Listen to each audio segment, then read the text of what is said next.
Welcome to Luca is a billionaire, where the only thing I invest in is your answers. You start by preparing the iPad.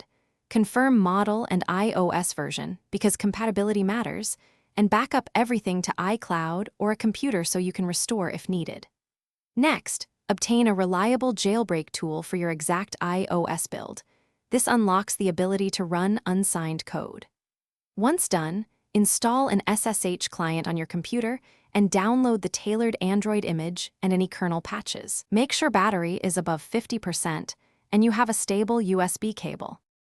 Now you install the custom bootloader provided by the project. This replaces the default boot path so the iPad can boot Android.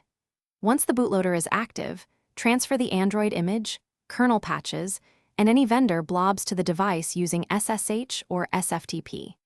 Then flash the image to the designated partition, adjust partition sizes if required, and create or edit the boot entry so the device knows which system to start. Make sure to verify checksums and follow exact file names. On first boot, choose Android from the boot menu and complete the initial setup. Install Play services only if your port supports them.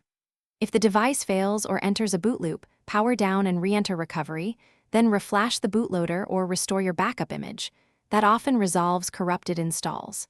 Make sure to collect system logs over SSH and note timestamps and error codes because these details speed up fixes. Finally, test Wi-Fi, touch, and camera and keep a restore plan ready. Thanks for watching and please subscribe. It's the best investment you'll ever make.